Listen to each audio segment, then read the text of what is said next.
I have another letter that was sent through the YouTube email, which frankly I prefer because it's easier for me to keep in line. And I keep it anonymous, of course, and you'll be anonymous instead of posting in the comments section. Hi there, I just wanted to know I really love your videos. And she goes on to say some nice things. I'm 22. Thank you for the nice things, by the way. I'm 22, about to be 23. My narc is my twin sister, fraternal. Since I could remember, she's always been this way.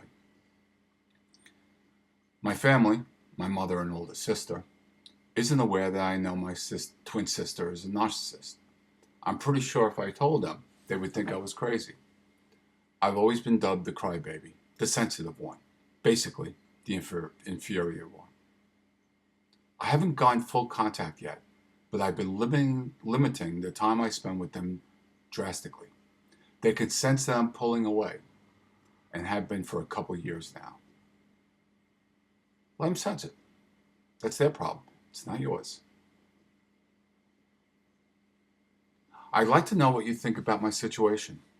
My parents divorced when we were 3. They used to be heroin addicts. My mother has been sober, in quotation marks. Sober is a state of mind, by the way. It doesn't mean because you're dry that you're sober. Still addicted to other things like shopping and food. And I barely have had contact with my father. He's an alcoholic still. My mother slept our childhood away due to depression, bipolar disorder, and the effects of her abusive childhood. She never really played with us, spoke to us, asked us about anything. There was never any guidance, never any bond. She was never really there. We had nannies and babysitters growing up. My mother wasn't mean, but she was neglectful and physically and emotionally absent. I recently learned something about attachment trauma, and it describes how one of 2 things could happen. 1, the child can learn to be the kind child, sweet, pleasant, eager to please, and codependent. And 2, they become a narcissist. I'm number 1, my twin is number 2. Ha!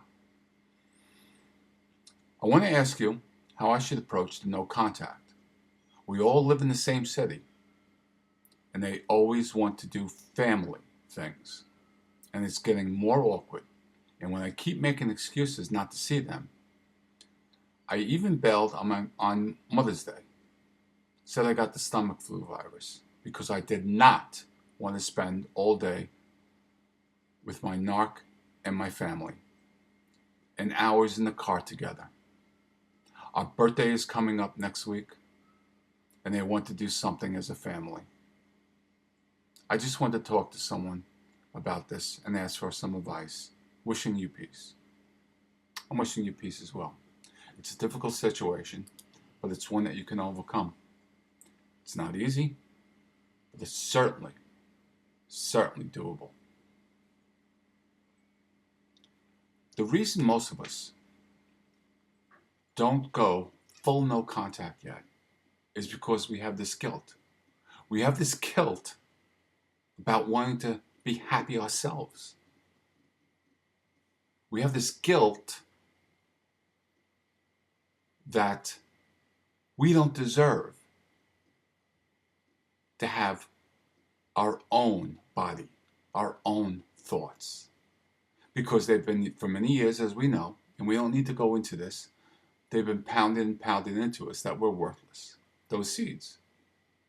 So, you want to go no contact, full no contact, even if you live in the same city. I'll give you some suggestions.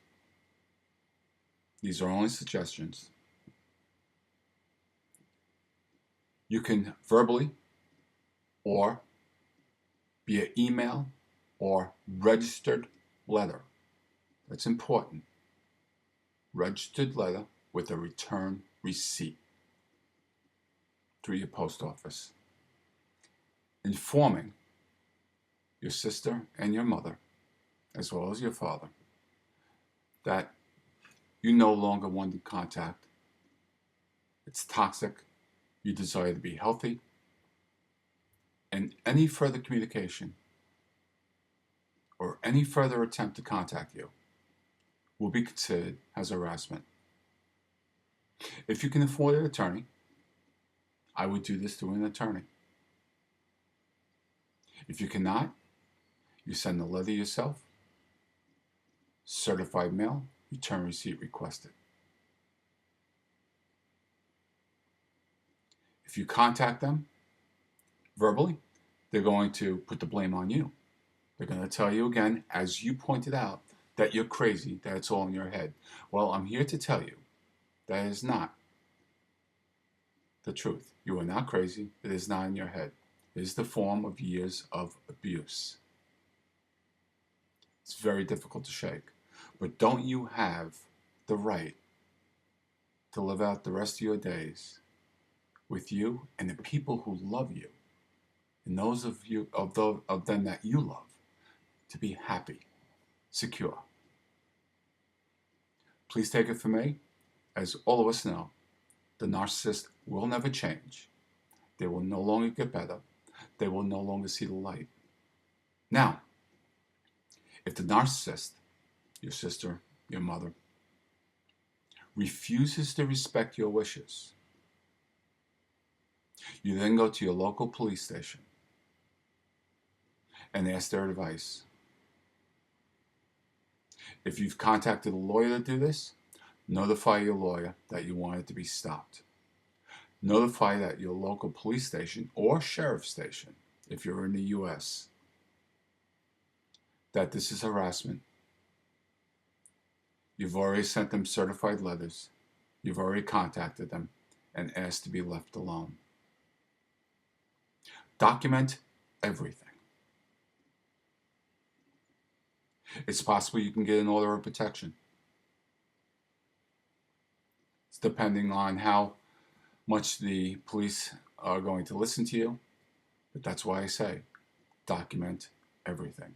If you truly want to go no contact,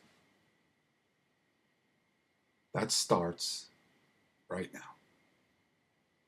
You send them that certified letter, return receipt requested, so their receipt is sent back to you, signed. If they continue to contact you, you let your attorney know, or you bring the copy of the letter, the return receipt, with you to the police station. And you say, I am being harassed. I want this to stop. If you live in the same city, go to the city or the town where the harassment is beginning. Your sister and your mother's hometown police station, if it's not the same as yours. And you say, I want the harassment to stop. Document that visit. Now, I'm going to give all of you watching a little tip.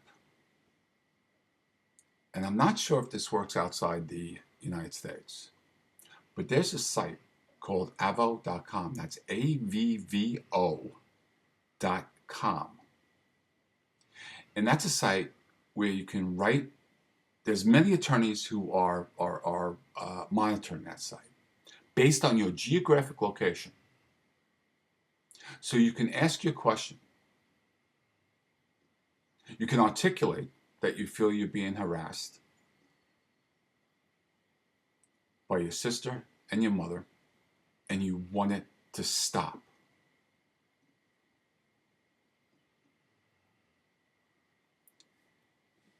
And I can assure you, you're going to get a number of responses by attorneys offering you suggestions.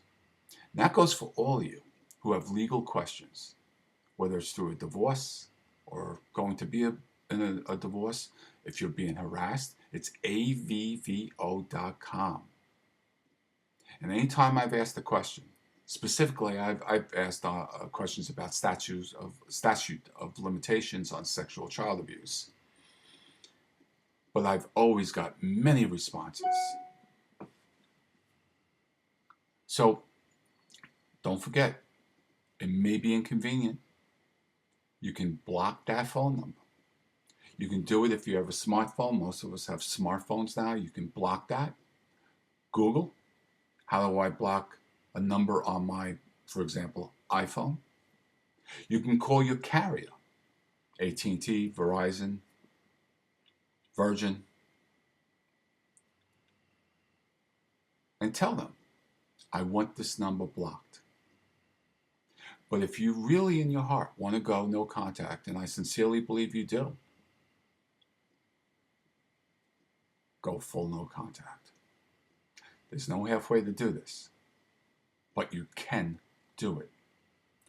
And what you're going to see, and I've always said this, moment by moment, hour by hour, day by day, week by week, month by month, it's going to get better.